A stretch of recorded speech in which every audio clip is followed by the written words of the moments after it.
Hello class, my name is Luis Velez. Welcome to the week 2 video about telling stories.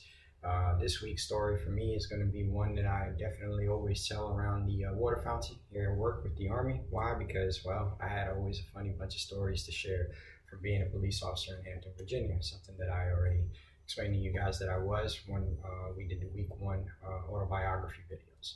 Well, so obviously my story, it goes with joining the guys in close and letting them know that, hey, we're about to have a good time with this story. Why? Because it's a police officer story, so everybody gets to have a good laugh, especially over somebody like myself that's a rookie. Basically, it was my first day, fresh out of the academy, fresh out of on-the-job training, and I'm on day shift. I'm working 8 to 4, 8 in the morning to 4 in the afternoon. They raised their hand up to ask if anybody wanted to get a night shift work, midnight shift, from midnight to 4 o'clock in the morning.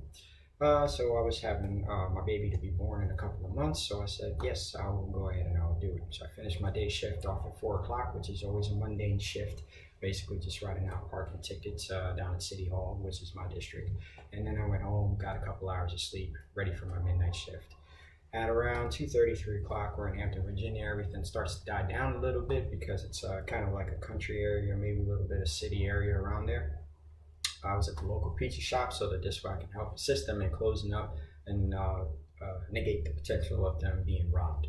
And came in a call through the dispatcher that a woman was claiming that a horse was in her house. I say again, a horse was in her house. That's right, a horse in her house. So, after 3 times of the dispatcher hearing this call, finally they gave up and they wanted to send out a police officer out there. Well, the whole, yes, it happened to be my district, but I'm pretty sure I got called out because I was the rookie. So, upon making it to the residence, I tried to make entry to the residence and it wasn't happening. Well, it was because there was a blaring sound coming from the house. I couldn't tell whether it was music or whether it was a TV. Definitely knew it wasn't anybody dying. So, just had to keep knocking on the door. After about a half an hour, other units came to try to help. Why? Because I'm the rookie. They had no success. After that, the officer of the shift decided to, the officer in charge of the shift decided to come and try to help out. Why? Because I'm the rookie. To no avail. He said, rookie, what are we going to do? Well, I think we'll call in SWAT, make breach. He said, that sounds like a great plan. You call. Why me? Well, obviously, you're the rookie. It'll fall on you. Great. Here I am, first day. So we go ahead and I make the call. SWAT shows up. They make the entry. And obviously, as they're making the entry, we're into hour 2 of a random 10-minute noise complaint call. That should have been handled 10 minutes, but obviously not. SWAT comes back outside and they're upset, very upset. They're like, who makes the call? And I just raise my hand nonchalant. Well, they said, Rook, you need to go in there and you need to go handle this. Why? Because this is your mess. I say, okay. So I go inside and I see the woman, probably the same woman that made the call, obviously. And the woman is there and I see the horse. That's right, the horse in the house. It happened to be on a giant 4K TV. That's what the horse was.